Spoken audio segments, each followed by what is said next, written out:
జీవితంలో చూడగలుగుతాం. స్తోత్రం చెప్పండి, హల్లెలూయా. కాబట్టి ఈ రాత్రి వేళ అలాంటి సిలువను కూర్చున్న వార్తలోనే మరికొన్ని విషయాలు చక్కగా రోడ్డు మీద 4 కోడలి జంక్షన్లో ఇంతమంది ప్రజానికం చేరి చుట్టుపక్కల గృహాలు వారు వింటుండగా మనం దేవుని మాటలు ధ్యానం చేసుకుంటున్నాం కనుక ఈరోజు మరలా నేను వేరొక అంశంలోనికి వెళ్ళాలని అనుకోవడం లేదు. ఈ సిలువను గూర్చిన వార్తనే మరొకసారి పరిపూర్ణంగా ఒక సువార్త వర్తమానంగా ఈ ప్రాంత వాసులకు, ఇక్కడ కూర్చున్న వారికి నేను అందించాలని ఆశపడుతున్నాను. స్తోత్రం చెప్పండి, హల్లెలూయా. కనుక నా వర్తమానంలో 2 విషయాలు మీరు గమనించాలి. ఒకటి, కొద్దిసేపు సువార్తను అందిస్తాను, కొద్దిసేపు విశ్వాసులకు అవసరమైన మాటలు అందిస్తాను. అందుచేత యేసు ప్రభు ఎందుకు సిలువలో మరణించాడు అని తెలియని వారు ఖచ్చితంగా ఈ రాత్రి మొదటి భాగంలో యేసు ప్రభు వారు ఎందుకు భూమి మీదకి వచ్చాడు, ఎందుకు చనిపోయాడు, ఎందుకు రక్తం చిందించాడు, ఎందుకు మరణించి తిరిగి లేచాడు, ఎందుకు రాబోతున్నాడు అనే విషయాలు మీరు ఈ సువార్త వర్తమానంలో గమనించవచ్చు. రెండవది, యేసు ప్రభు చనిపోవడం ద్వారా, రక్తం చిందించడం ద్వారా దానిలో నుండి ఒక విశ్వాసి నేర్చుకోవాల్సిన అంశం ఏమిటి అన్నది విశ్వాసుని రాత్రి చక్కగా నేర్చుకోవచ్చు. కాబట్టి 2 విషయాలు మీరు పూర్తిగా గమనించాలని ప్రభు పేరట మనవి చేస్తున్నాను. స్తోత్రం చెప్పండి, హల్లెలూయా. అంత మాత్రమే కాదు, నేను అనే మాట ఏంటంటే చాలామంది క్రైస్తవుల్లోనే యేసుని గూర్చిన వార్త, సిలువను గూర్చిన వార్త తెలియని వారికి ఎలా చెప్పాలో తెలియని వారు చాలామంది ఉన్నారు మన క్రైస్తవుల్లోనే. అసలు ఎందుకు యేసు ప్రభు వచ్చాడంటే, ఎందుకు చనిపోయాడంటే, ఎందుకు రక్తం చిందించాడంటే మా పాస్టర్ గారిని అడుగుతానండి అంటారు చాలామంది. ఇంకా వాళ్ళకి రక్షణ పొంది 5, 10, 15, 20, 30 సంవత్సరాలు అయినా సువార్తలో ఒక పద్ధతి, ఒక తీరి, ఒక విధానం చాలామందికి ఇంకా తెలియలేదని చెప్పాలి. అందుచేత ఈ రాత్రి అందరూ తెలుసుకోండి. మీలో చాలామంది తెలిసిన వారు ఉన్నారు, సంతోషం. తెలియకపోతే ఒకవేళ ఒక విధానంలో అసలు పాపం అనేది మనిషిలోనికి ఎలా వచ్చింది, ఏ పని ద్వారా మనిషిలోనికి పాపం వచ్చింది, ఒక మనిషి పాపం చేయడం ద్వారా ప్రజలందరిలోనికి పాపం ఎలా వచ్చింది, ఈ పాపము పరిహరించబడడానికి దేవుడు చేసిన కార్యం ఏంటి, ఒక సీక్వెన్స్లో మీకు ఈ మాటలు చెప్తున్నప్పుడు తప్పక శ్రద్ధగా విని హృదయాల్లో చేర్చుకొని క్రీస్తు శిలువ యొక్క విలువని రాత్రి సంపూర్తిగా మీరందరూ గ్రహించాలని దేవుని సేవకునిగా మనం చేస్తున్నాను. సంతోషంగా ఒకసారి 2 చేతులు పైకెత్తి దేవునికి స్తోత్రాలు చెప్దాం, హల్లెలూయా. అందుకొరకై దేవుని వాక్యంలో నుండి 1 పేతురు పత్రిక 3వ అధ్యాయము 18వ వచనాన్ని నేను చదివి ఈ మాటను మీకు వివరిస్తాను. 1 పేతురు పత్రిక 3వ అధ్యాయము 18వ వచనం, ఏలయనగా మనలను దేవుని యొద్దకు తెచ్చుటకు అనీతిమంతుల కొరకు నీతిమంతుడైన క్రీస్తు శరీర విషయములో చంపబడి ఆత్మ విషయములో బ్రతికింపబడి పాపముల విషయములో ఒక్కసారి శ్రమపడిను. అందరి మాట చెప్పండి, మనలను దేవుని యొద్దకు తెచ్చుటకు. మరలానండి మాట, మనలను దేవుని యొద్దకు తెచ్చుటకు. ఇంకొకసారి అందామా గట్టిగా, మనలను దేవుని యొద్దకు తెచ్చుటకు. చెప్పండి ఎందుకు, ఒకసారి చెప్పండి మీరు. అందులో ఉన్న ప్రశ్న సమాధానం ఏంటంటే, యేసు ప్రభు వారు ఎందుకు సిలువలో మరణించారు, దానికి ఉన్న సమాధానం ఏంటంటే చాలా వచనాలు. యేసు ప్రభు భూమి మీదకి ఎందుకు వచ్చాడో చాలా విషయాలు మనం చదువుకుంటాం. నశించిన దానిని వెదకి రక్షించడానికి వచ్చాడని, పాపులను రక్షించడానికి క్రీస్తు యేసు లోకానికి వచ్చాడని, అపవాది క్రియలు లయపరచడానికి క్రీస్తు యేసు లోకానికి వచ్చాడు. ఇలా చాలా మాటలు చెప్పుకుంటాం. అందులో ఒక మాట ఏంటంటే, ఆయన ఎందుకు చనిపోయాడంటే మనలను దేవుని యొద్దకు తెచ్చుటకు. అనండి ఈ మాట అందరూ అనండి, మనలను దేవుని యొద్దకు తెచ్చుటకు. రైట్, స్తోత్రం చెప్పండి, హల్లెలూయా. ఇక నుండి నేను ప్రశ్న జవాబుల కింద నా వర్తమానాన్ని అందిస్తాను. మీకు చాలా చక్కగా అర్థమవుతుంది నేను చెప్పేది. బాగా అర్థం చేసుకోండి. మీరు కూడా ఈ వర్తమానం అర్థమైన తర్వాత 10 మందికి యేసును కూర్చున్న వార్త ధైర్యంగా చెప్పగలుగుతారు. ఆమేన్ చెప్పండి. కాబట్టి కొంచెం శ్రద్ధగా స్పష్టంగా అందరూ వినాలని ప్రభు పేరట మనం చేస్తున్నాను. నేనే ప్రశ్న, నేనే ఆన్సర్ చెప్తాను. ప్రశ్న అడుగుతాను, ఆన్సర్ చెప్తాను. కనుక మీకు దానివల్ల కొంచెం స్పష్టంగా అర్థమవుతుందని నేను భావిస్తున్నాను. 1, మనలను దేవుని యొద్దకు తెచ్చుటకు అని రాసుంది కదా. అసలు మనలను దేవుని యొద్దకు తేవడం ఏంటి? దాని అర్థం ఏంటి అంటే మనం దేవుని దగ్గర లేమా? ఎవరి గురించి రాస్తారు ఈ మాట? మనల్ని దేవుని యొద్దకు తెచ్చుటకు అనే మాట ఎవరి గురించి రాయాలి? దేవుని దగ్గర లేని వారి గురించే రాయాలి. అవును కదా? ఎవరు లేరు? దేవుని దగ్గర ఎవరు లేరు? మనం లేమా అని అడిగితే నిజమే. ఒకప్పుడు దేవునికి మానవునికి మధ్య ఒక పెద్ద ఎడబాటు జరిగింది. ఒక పెద్ద అగాధం ఏర్పడింది.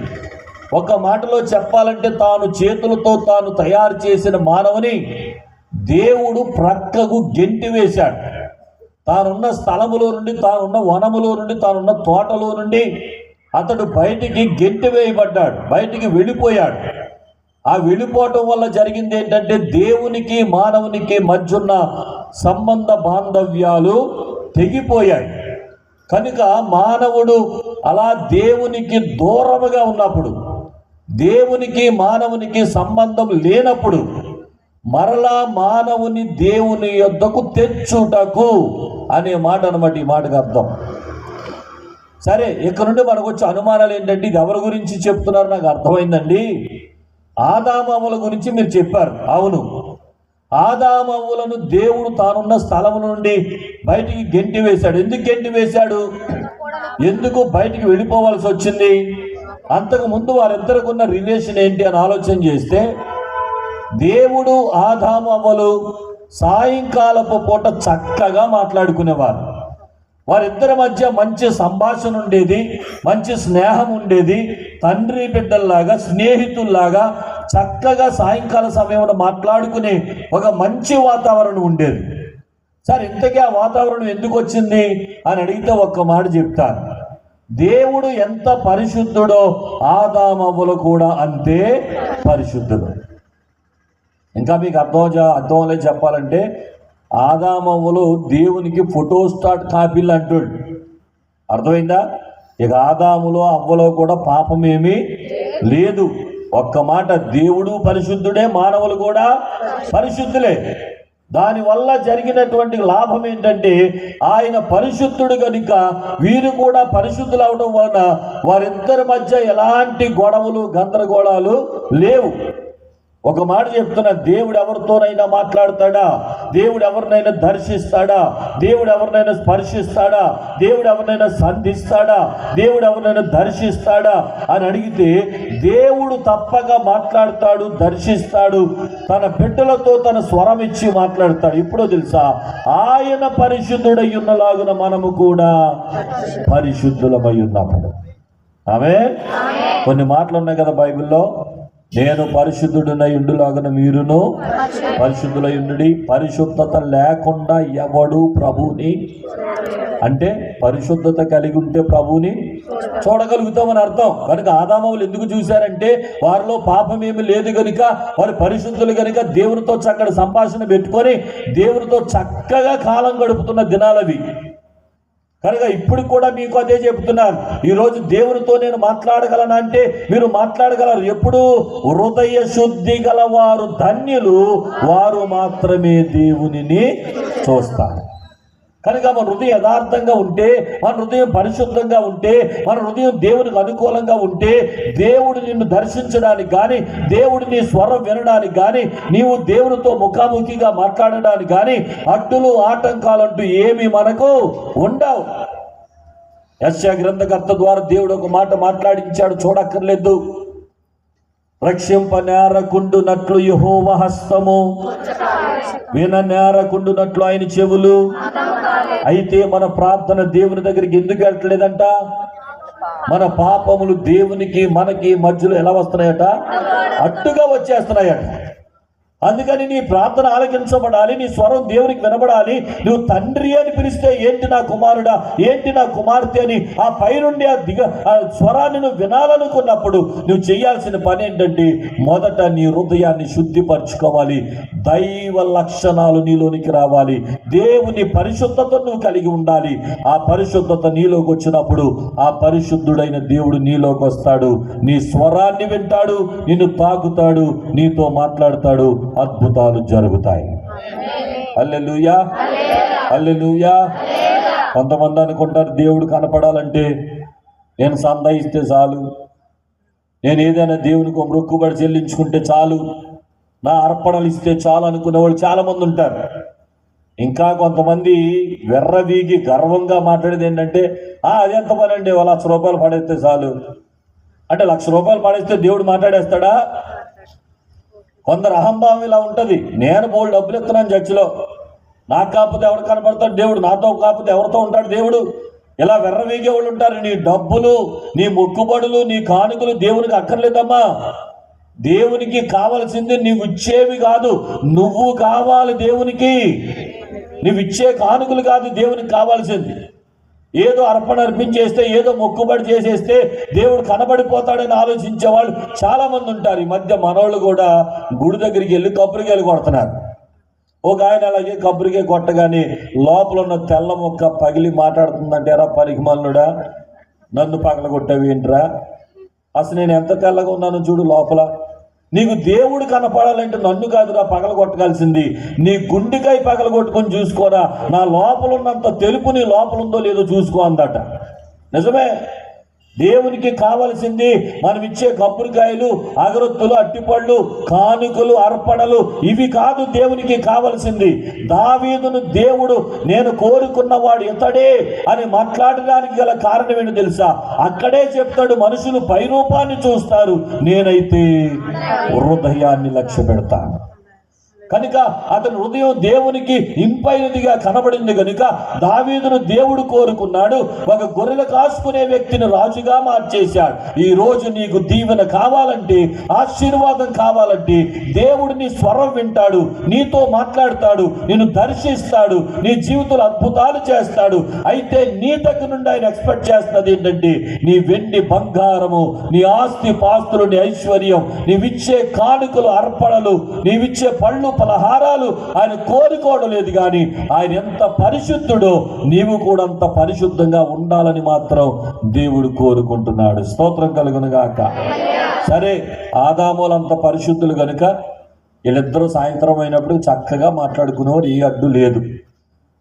అలాంటిది మనకు తెలుసు, ఒక ఆజ్ఞను అతిక్రమించడం ద్వారా దేవుడు అన్నాడు ఆదాము అవ్వల్ని వృక్ష ఫలాలు అన్నింటినీ తినండి, కానీ మధ్యలో ఉన్న వృక్ష ఫలం మాత్రం మీరు తినొద్దు, ఇది తిను దినమున నిశ్చయముగా మీరు చస్తారు. ఆధ్యాత్మిక జీవితంలో మీరు చచ్చిపోతారు, నాకు మీకు కనెక్షన్ తెగిపోద్ది అని అక్కడ దేవుడు చెప్పిన మాట ఏంటంటే ఒక ఆజ్ఞ పెట్టాడు. అక్కడ ఆజ్ఞ మీరందరూ అక్కడ బాగా నేర్చుకోవాల్సింది ఏంటంటే దేవుడు మనుషులకు ఒక ఆజ్ఞను పరీక్షగా పెట్టాడు. కొంతమంది అంటారు దేవుడికి తెలియదంటే పండు తింటాడో లేదో, పండు ఎందుకు ఎట్టాలండి దేవుడు? మనవాడు పెద్ద పెద్ద శాస్త్రవేత్తలు కదా, మరి పెద్ద పెద్ద క్వశ్చన్లు అడుగుతూ ఉంటారు. అసలు దేవుడు పండు ఎట్టకుండా ఉంటే బాగుండేది కదండి. అక్కడ పండ కాయ ప్రశ్న కాదు, అక్కడ ఏ ఐటమ్ ఉందన్నది ప్రశ్న కాదు. దేవుడు చూసింది పండు కాయ కాదు, నేను చెప్పిన మాట వింటాడా వినడా, ఈ ఆజ్ఞను పాటిస్తాడా పాటించడా. ఒక ఆజ్ఞ అనేది ముఖ్యం కాదు, పండు అనేది ముఖ్యం కాదు. కాబట్టి దేవుడు ఒక ఆజ్ఞ పెట్టాడు. ఆ విషయంలో ఒక మాట కూడా చెప్పాడు, ఆజ్ఞాతిక్రమమే పాపము, పాపము వలన వచ్చు జీతము మరణం. కాబట్టి ఎవరైనా ఈ ఆజ్ఞను అతిక్రమించి పాపము చేస్తే మీకు మరణమే. మరణం అంటే ఏమి లేదు, దేవునికి నీకు మధ్య ఆ ఉన్న సంబంధం తెగిపోవటమే ఆధ్యాత్మిక మరణం. కనుక అప్పటికి అపవాది దేవునికి విరోధి భూమి మీద సంచరిస్తూ ఆదాము వలన మోసగించి తినవద్దన్న వృక్ష ఫలాన్ని తినిపించి ఆజ్ఞను అతిక్రమింపు చేసేలాగా చేశాడు. మనందరికీ తెలుసు. ఎప్పుడైతే ఆదాముల ఆజ్ఞను అతిక్రమించారో అప్పటి వరకు పరిపూర్ణమైన పరిశుద్ధులైన ఆదామవులు అప్పటి వరకు ఆ టైటిల్ ఏంటంటే పరిశుద్ధులైన ఆదామవ్వలు. చెప్పండి, ఆ టైటిల్ ఏంటి? ఎప్పటి వరకు? పండు తినే వరకు పరిశుద్ధులైన ఆదామవ్వలు. పండు తిన్న తర్వాత వారి టైటిల్ మారిపోయింది, పాపులైన ఆదామవ్వలు. చెప్పండి, ఎవరాళ్ళు? ఏం చేశారు? పండు తినడం ద్వారా, ఆజ్ఞను అతిక్రమించడం ద్వారా ఏమయ్యారు? వాళ్ళు పాపులైపోయారు కనుక ఇక వారు దేవునికి సంబంధించిన వారు కాదు కనుక వారు దేవునికి దూరం అయిపోయి దేవుడు పాపము చేసిన వారు తన వద్ద ఉంచగా బయటికి గెంటి వేశాడు. ఇక దేవునికి మానవునికి మధ్య సంబంధాలు తెగిపోవుట ద్వారా ఒక ఆధ్యాత్మికమైన మరణం జరిగింది అని మనం గమనించాలి. స్తోత్రం చెప్పండి, హల్లెలూయా. కాబట్టి ఇప్పుడు చూడండి, ఆదామవ్వలు దేవుడున్న స్థలం నుండి బయటికి గెంటి వేయబడ్డారు. సరే, ఇక్కడ వరకు స్టోరీ అర్థమైంది. ఇక్కడ వచ్చే ప్రశ్నలు ఏంటంటే, సరేనండి, ఆదామవ్వలు పాపం చేసి దేవునికి దూరం అయిపోయారు, కానీ మనలను దేవుని యొద్దకు తెచ్చుటకు యేసుక్రీస్తు చనిపోవడం ఏంటి? మనం ఏం చేశాం? ఆదామవ్వలు పాపం చేస్తే దానికి నేనెందుకు బాధ్యుడయ్యాను? ఆదామవ్వలు తప్పు చేసి గెంటి వేయబడితే ఆ పాపం నా మీదకి ఎందుకు వచ్చింది? క్రైస్తవుల్లో చాలా మందికి ఇప్పటికీ కూడా నేను పాపిని అనే మాటకి అర్థం తెలియదు. చాలా మందికి తెలియదు. చాలా మంది అడుగుతారు, యేసుప్రభు ఎందుకు చచ్చిపోయాడంటే మన పాపాల కోసం చచ్చిపోయాడు. మనం ఎందుకు పాపలం ఏంటి? మనం పాపలం అంటే అంతే, మన పాపలు అంటారు చాలా మంది. పాపలం కాదు, ఎందుకు పాప అయ్యావు అది గమనించాలి. ఏ కారణాన్ని బట్టి నిన్ను పాపి అని పిలవలసి వచ్చింది? లోకంలో ఇప్పటికీ కూడా ఎవరినైనా పాపి అంటే ఊరుకోరు. ఒక కోటీశ్వరుడు మనశ్శాంతి కోసం మందిరంలోకి వచ్చి కూర్చుంటే ఆ పాస్టర్ గారు ప్రసంగం చేస్తాడు, పాపి ఇప్పుడే నీ జీవితం మార్చుకున్నాడు, ఒళ్ళు మండిపోతా ఆయనకి. ఇన్ని కోట్ల రూపాయలు పెట్టుకున్నాను పాపి అంటాడా? పాపివే, ఏ భేదము లేదు, అందరూ పాపము చేసి దేవుడు అనుగ్రహించు మహిమను. ఎప్పటి నుండి పాపులు? వారు పుట్టుక నుండి పాపులే. దావీదు అన్నాడు, పాపముతోనే నా తల్లి నన్ను గర్భము ధరించింది. అందుచేత నేటికి పుట్టే ప్రతి శిశువులో కూడా పాపం ఉంది. ఎలాగండి చెప్పండి దాని వివరణ అని అడిగితే స్పష్టంగా చెప్తాను, వినండి. ఇప్పుడు మన ఎవరి నుండి పుట్టుకొచ్చిన జనాంగం అనేది మీకు అర్థమైతే మన పాపులం ఎందుకు అయ్యామో మీకు అర్థమవుతుంది. ఏమండి, మన పూర్వీకులు ఎవరు, మనం ఎక్కడి నుండి పుట్టుకొచ్చాం అనేది మీకు తెలుసా? ఎవరి నుండి పుట్టుకొచ్చాం? మనం ఆదామవ్వల నుండి పుట్టుకొచ్చాం. చెప్పండి, ఎవరి నుండి పుట్టుకొచ్చాం మనం? అంతే, డౌట్ ఏమి లేదు. చాలామంది శాస్త్రవేత్తలు ఏదేదో కనుగొన్నారు. ఒక ఆయన అన్నాడు, మనిషి కోతులో నుండి పుట్టాడని. ఒక ఊర్లోకి వెళ్ళి చెప్తే పల్లెటూరులోకి, ఆ పల్లెటూరు ఆయన అన్నాడట, ఏమండి మరి కోతులో నుండి మనిషి పుడితే కోతులకు తోకలు ఉన్నాయి కదండి, మనుషులకు తోకలు వేయండి అని అడిగాడట. ఆ పెద్ద ఆయనకి ఏం చెప్పాలో తెలియక ఆ కోతుల దేకి తోకలు అరిగిపోయినాయిలే అన్నాడట. సర్లేండి పెద్ద ఆయన, మీ మాట వింటాను, కానీ అప్పుడు కోతులు దేకి తోకలు అరిగిపోయినాయి, కానీ ఇప్పుడు పుట్టిన మనిషికి చిన్న చిన్న తోకలైనా ఉండాలి కదా, మరి వేయండి అని అడిగాడట. దానికి సమాధానం లేదు. అందుకే నేను చెప్పే మాట ఏంటంటే, నీవు ఆదామవ్వల నుండి పుట్టుకొచ్చావని చెప్పడానికి పెద్ద శాస్త్రవేత్తవు కావక్కర్లేదు, కానీ ఒక మాట చెప్తాను. ఇప్పుడున్న జనాంగానికి ఒక 1000 సంవత్సరానికి వెనక్కి వెళితే ఎంతమంది జనం ఉండాలి? ఇంకో 2000 సంవత్సరాలు వెనక్కి వెళ్తే ఎంతమంది జనం ఉండాలి? అలా వెనక్కి వెళ్ళి సృష్టి ఆరంభానికి వెళితే ఎంతమంది జనం ఉండాలి? చెప్పండి. సృష్టారంభంలో ఎంతమంది ఉన్నారు? ఇద్దరే. చెప్పండి, ఎంతమంది ఉన్నారు? ఎవరాళ్ళు? ఇద్దరు, ఆదామవ్వలు. డౌట్ లేదు. కనుక వారిద్దరినే దేవుడు దీవించి ఫలించి అభివృద్ధి చెంది భూమిని నింపండి అన్నాడు. అక్కడ నుండి వంశాలు వచ్చినాయి, అక్కడ నుండి జాతులు వచ్చినాయి, అక్కడ నుండి ప్రజలు వచ్చారు. కనుక ఏ భేదం లేదు. ఈ రోజున ఒప్పుకోవాల్సిన మాట, దేవుడు సృజించిన ఇద్దరు మనుషుల్లో నుండి మనమందరం భూమి మీద పుట్టుకొచ్చాం. స్తోత్రం చెప్పండి. ఇప్పుడు పుట్టినోడికి కూడా ఆదామవ్వలకి సంబంధం ఉంది. అర్థమైందా? ఇప్పుడు పుట్టేవాడికి కూడా చెప్పండి ఆదామవ్వలకి ఇప్పుడు పుట్టేవాడు కూడా ఖచ్చితంగా సంబంధం ఉంది. కనుక ఆదామవ్వలలో నుండి మనం అందరం పుట్టుకొచ్చాం. ఎంతమంది ఒప్పుకుంటారు? ఇప్పుడు మీరు కోతి నుండి పుట్టారా, ఆదామవ్వల నుండి పుట్టారా? ఎంతమంది ఆదామవ్వల నుండే పుట్టాను అని చెప్పేవాడు ఉన్నారు? చేయొద్దండి. ఏమో మీరు ఎవరైనా అందులో పుట్టారేమో నాకు తెలియదు. నేనైతే ఖచ్చితంగా ఆదామవ్వల నుండే పుట్టాను. స్తోత్రం చెప్పండి. రైట్. ఇప్పుడు ఆదామవ్వల నుండే నేను వచ్చానని చెప్పితే వెంటనే ఇంకొక మాట ఒప్పుకోవాలి. అదేంటో తెలుసా? నేను పాపిని అనే మాట. ఎందుకు ఒప్పుకోవాలి? ఒక మాట చెప్తాను. ఆదామవ్వలు పిల్లలను ఎప్పుడు కన్నారు? వాళ్ళు పరిశుద్ధులుగా ఉన్నప్పుడు కన్నారా? పాపం చేసి కన్నారా? గట్టిగా చెప్పండి. వారు దేవునితో మంచి సంబంధ బాంధవ్యాలు కలిగి పవిత్రతతో బ్రతికినప్పుడు పిల్లలు పుట్టారా? లేకపోతే వాడు పాపం చేసి బయటికి గెంటి వేయబడిన తర్వాత పిల్లలు పుట్టారా? మరి ఇప్పుడు ఒక పాపికి పుట్టినోడు పాప అవుతాడా? పరిశుద్ధుడు అవుతాడా? చెప్పండి గట్టిగా. మరి ఇప్పుడు ఆదామవ్వల సంతానం నుండి పుట్టుకొచ్చిన వాళ్ళందరూ పాపులా పరిశుద్ధులా? ఇప్పుడు జన్మలో నుండి పుట్టిన ప్రతి చిన్న పిల్లోళ్ళు ఏముంది? ఖచ్చితంగా మీకు నిరూపిస్తాను. పిల్లల్లో కూడా పాపం ఉందంటారు. ఎలాగో తెలుసా? ఒక పిల్లోడు పుట్టాక 3 సంవత్సరాల వయసు వచ్చాక ఆ పిల్లోడు స్కూల్లో వేస్తారు. ఎందుకు వేస్తారు? తల్లిదండ్రుల ఆశ ఏంటి? ఆడు బాగా చదువుకోవాలి, ఒక పెద్ద డాక్టర్ అవ్వాలి, ఇంజనీర్ అవ్వాలి, కలెక్టర్ అవ్వాలి, ఇది ఆశ. అయితే వాడు స్కూల్లోకి వేసిన తర్వాత 3 సంవత్సరాలు 4 సంవత్సరాలకి వాడు చేసే పనులు ఎలాగుంటాయో తెలుసా? పక్కనోడు జామెట్రీ బాక్సులు ఎత్తుకొస్తాడు, పుస్తకాలు ఎత్తుకొస్తాడు, పెన్నులు ఎత్తుకొస్తాడు, రబ్బర్లు ఎత్తుకొస్తాడు. ఏమండి అంతెందుకండి? పిల్లలు విపరీతమైన బూతులు తిట్టుకొని ఒకరినొకరు తన్నుకుంటారు. ఒక రోజున నేను ఏలూరులోని మా జేవియర్ స్కూల్ వైపు పొద్దున్నే ఒక ఇంట్లో కార్యక్రమానికి కారు వేసుకుని వెళ్తుంటే గేటు దగ్గర 2 ఆడోళ్ళు జుట్టు పట్టుకుని కొట్టుకుంటున్నారు. ఏంట్రా వీళ్ళిద్దరు కొట్టుకుంటున్నారు నాకు ఏంటని ఆరాధిస్తే వాళ్ళ కొడుకు LKG వీళ్ళ కొడుకు LKG, వీళ్ళిద్దరికీ గొడవ అయిందట. వీళ్ళిద్దరు బూతులు తెచ్చుకుని గట్టిగా తన్నుకున్నారంట. ఈడిళ్ళ వాళ్ళ అమ్మని తీసుకొచ్చాడు, ఈడిళ్ళ వాళ్ళ అమ్మని తీసుకొచ్చాడు. వాళ్ళిద్దరూ దెబ్బలు ఆడుకుని వీళ్ళిద్దరూ జుట్టు పట్టుకుని కొట్టుకుంటున్నారు స్కూల్ దగ్గర. ఓ మాట అడుగుతాను చెప్పండి. 3 సంవత్సరాల వయసుడికి 4 సంవత్సరాల వయసుడికి దొంగతనాలు చేయమని ఎవరు నేర్పిస్తారండి? తల్లిదండ్రులు చెప్తారా? తెచ్చావు కానీ కొంచెం మంచిది తేరని చెప్తారా ఎవరన్నా? దొంగతనాలు చేయమని ఎవరు చెప్పరు, బూతులు ఆడమని ఎవరు చెప్పరు, అబద్ధాలు మాట్లాడమని ఎవరు చెప్పరు. మొన్న ఈ మధ్య పేపర్లో చదివారు, 7వ తరగతి పిల్లోడు టీచర్ గారికి లవ్ లెటర్ రాశాడంట. ఓరి నాయనోయ్, వింటున్నారా? ఇలాంటి వింతలు, విడ్డోరాలు, పాపపు కార్యాలు, నీచమైన పనులు వింటున్నారా? వినబడుతున్నాయి. ఎవరు నేర్పించారు వాళ్ళకి? ఎవరు నేర్పించారు? ఏ తల్లిదండ్రులు నేర్పించరు, ఏ పెద్దవాళ్ళు నేర్పించరు, ఎవరు పాపం చేయమని నేర్పించరు. మాట చెప్తున్నాను వినండి. డాక్టర్ అవడానికి పెద్ద పుస్తకాలు చదవాలి, ఇంజనీర్ అవడానికి పెద్ద పుస్తకాలు చదవాలి, కలెక్టర్ అవడానికి పెద్ద పుస్తకాలు చదవాలి, కానీ పాపము చేయడానికి పుస్తకాలతో పనేమీ లేదు. ఎందుకనంటే మనలో ఉన్నదే పాపపు బీజం, మనలో ఉన్నదే పాపపు రక్తం.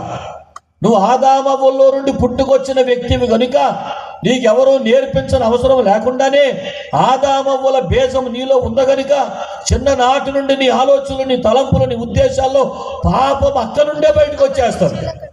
అది జరుగుతున్న విషయం. కనుక ఇప్పుడు వాక్య ప్రకారం మనం పాపులమా పరిశుద్ధులమా? చెప్పండి. ఏ భేదము లేదు. భూమి మీద ఉద్భవించిన ప్రతి ఒక్కడు కూడా ఖచ్చితంగా పాపులే. సరే, మరి ఇప్పుడు ఏంటి? పాపులైతే పరిస్థితి ఏంటి? అందరికీ తెలుసు, ఆజ్ఞాతిక్రమే పాపం వల్ల వచ్చి జీతం. అంటే పుట్టినట్టు ఎక్కడికి వెళ్ళిపోతాడు? చెప్పండి. పాపంలో ఉన్న వాళ్ళందరూ ఎక్కడికి వెళ్ళిపోతారండి? చెప్పండి, గట్టిగా చెప్పండి. ఇదే నచ్చదు చాలా మందికి. మమ్మల్ని కూడా నరకాన్ని పంపిస్తారేంటి మీరు అంటారు. ఇది వాక్యం. ఇది అవును. నీలో పాపం ఉంటే నువ్వు పరిశుద్ధుడిగా మారకపోతే నిత్య జీవానికి వెళ్ళలేవు. నువ్వు పాపంలో ఉంటే నరకానికి వెళ్ళిపోతావు. అందుకనే చిన్నప్పటి నుండి పుట్టిన ప్రతి ఒక్కరిలో పాపం ఉంది కనుక దేవుని వాక్యము ద్వారా ఒక విషయాన్ని గమనించాలి. మరలా నీవు తిరిగి ఎప్పుడైతే పరిశుద్ధుడైన వ్యక్తిని, ఆ దేవుణ్ణి చేరుకోగలిగే ఆ పరిస్థితి నీకు ఎప్పుడైతే వస్తుందో అప్పుడే నీవు మరలా నిత్య జీవానికి చేరగలుగుతావు. స్తోత్రం కలుగును గాక. హల్లెలూయా, హల్లెలూయా. సరే, తన సొంత చేతులతో దేవుడు మానవుని తయారు చేశాడు. వాడు అపవాది మాటిని పాపయ్యాడు, దూరం అయిపోయాడు. మరి నరకానికి వెళ్ళిపోతుంటే దేవుడు చూస్తా ఊరుకుంటాడా? ఊరుకోడు. ఆయన ప్రణాళికలు మొదలు పెట్టాడు. ఎలాగైనా సరే మనిషిలోనికి పరిశుద్ధత తీసుకురావాలి. ఇప్పుడు ఒకటే గమనించండి, దేవుని తాపత్రయం అంతా తిరిగి దూరమైపోయిన మానవుడు తన దగ్గరకు తెచ్చుకోవాలి. ఇదే దేవుని ప్రణాళిక. ఆ ప్రణాళికలో భాగంగా చాలా కార్యాలు చేశాడు. ఆది కాండము నుండి మలాకి గ్రంథం వరకు ఎంతో మంది వ్యక్తులను దేవుడు భూమి మీదకి పంపించాడు. వారు రాజులు అనబడ్డారు, న్యాయాధిపతులు అనబడ్డారు, యాజకులు అనబడ్డారు, ప్రవక్తలు అనబడ్డారు. ఎంతో మంది వచ్చారు. దేనికో తెలుసా? పరిశుద్ధతను బోధించడానికి. బోధిస్తానే ఉన్నారు. దేవుడు ఒక ఉగ్రతం చెప్తున్నాడు, ఇదిగో వీరి పాపాలను బట్టి ఉగ్రతం చేస్తుంది భూమి మీదకి అంటే వెంటనే వారు ప్రవక్త చెప్పిన మాట విని బూడిద రాసుకొని, బూడిద జల్లుకొని, గోనె పట్ట కట్టుకుని ఉపవాసం ఉండి ప్రార్థన చేస్తే వాళ్ళకు వచ్చిన పవిత్రతను బట్టి ఆ ఉగ్రత ఆగిపోతూ ఉండేది. కానీ ఎంతవరకు పనికొచ్చేదంటే ఈ రోజు ప్రకటించినప్పుడు ఈ రోజు వరకే పనికొచ్చేది, కానీ మరలా రేపు పరిశుద్ధులుగా ఉండేవారు కాదు. వారి జీవితం మారిపోతూ ఉండేది. ఎప్పటికప్పుడు మనుషులు ఎవరు చెప్పినా వినడం లేదు, పాపంలోనికి వెళ్ళిపోతున్నారు. ఏంటి కారణం? ఇంతమంది మనుషులు వచ్చి పరిశుద్ధతను గురించి బోధించినా మనిషిలోనికి పరిశుద్ధత ఎందుకు రావట్లేదు, ఎందుకు మారడం లేదంటే అంటే ఒకే ఒక కారణం. జాగ్రత్తగా పట్టుకోండి నేను చెప్పే పాయింట్లన్నీ. ఎందుకు మారడం లేదంటే ఒకే ఒక కారణం. అక్కడ నిలబడి ప్రకటించే వానిలో ప్రవహించేది పాపపు రక్తం, వినేవానిలో ప్రవహించేది పాపపు రక్తం. ఒక పాప వచ్చి ఇంకొక పాపిని పరిశుద్ధుడిగా మారమంటే మారతాడా? చెప్పడమ్మా, గట్టిగా చెప్పండి. ఒక పాప వచ్చి ఇంకొక పాపిని అరే నువ్వు పరిశుద్ధుడిగా మారిపోవాలి లేకపోతే నరకానికి వెళ్ళిపోతావు అంటే ఎవడన్నా మారతాడు? మారడు. అందుకే యేసు ప్రభు చెప్పాడు, గుడ్డి వానికి త్రోవ చూపించ తగునా. ఎవడైనా గుడ్డోడు రోడ్డు మీద నడుస్తుంటే ఇంకో గుడ్డోడు వచ్చి నేను అవతల తీసుకెళ్తాను రా చేయి పట్టుకుంటే ఏం జరుగుతుందట? ఇద్దరు కలిసి గోతిలో పడతారట. అందుకని అలాగ గుడ్డివాడిని నడిపించేవాడు గుడ్డివాడైతే వాడు మార్గంలో గమ్యానికి చేరలేడు కనుక ఒక గుడ్డివాడిని నడిపించేవాడు కళ్ళు బాగా కనపడేవాడై ఉండాలి. అలాగే ఒక పాపిని మోక్షానికి చేర్చడానికి, ఒక పాపిని పరిశుద్ధునిగా చేయడానికి, ఓ పాపిని మరలా పవిత్రుడిగా చేయడానికి ఒక పాపి మాటలు చెప్పడం వల్ల ఏ ప్రయోజనము లేదు.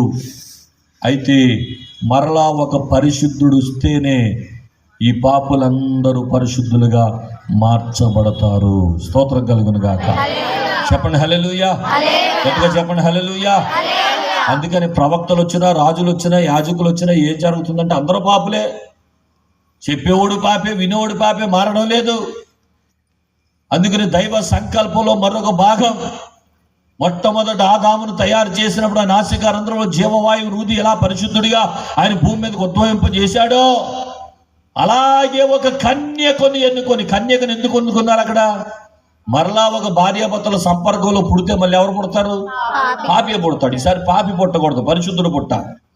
పరిశుద్ధుడు పుట్టాలంటే ఏ పాపము చెయ్యని ఒక కన్యను ఎన్నుకొని ఆ కన్య గర్భములోనికి ఆదామములోనికి ఊదిన జీవాత్మను ఊది, ఆ పరిశుద్ధాత్మను ఊది, ఆ పరిశుద్ధాత్మ ద్వారా మరొక బాలుని భూమి మీదకి జన్మింపజేశాడు. మొట్టమొదట ఆదాము ఎంత పరిశుద్ధుడో ఈయన కూడా అంతే పరిశుద్ధుడు. అందుకే ఆయన మొదటి ఆదామని పిలువబడ్డాడు, ఈయన కడపటి ఆదామని పిలువబడ్డాడు. స్తోత్రం చెప్పండి హల్లెలూయా. కనుక అంత పరిశుద్ధుడిని ఇప్పుడు భూమి మీదకు తీసుకొచ్చారు. ఇక్కడ ఒక ప్రశ్న కూడా మళ్ళీ సమాధానం చెప్తాను. అసలు ఇంకొక ఆయన పంపడం ఎందుకండి? దేవుడు మనల్ని పరిశుద్ధులుగా మార్చడానికి ఆయనే దిగొచ్చేయచ్చు కదా అంటారు కొంతమంది. ఆయన దిగొచ్చేయడానికి ఆయనకున్న గుణ లక్షణాల్లో ఒకటేంటో తెలుసు, ఆయన కోటి సూర్యకాంతుల తేజస్సుతో వసించు దేవుడు.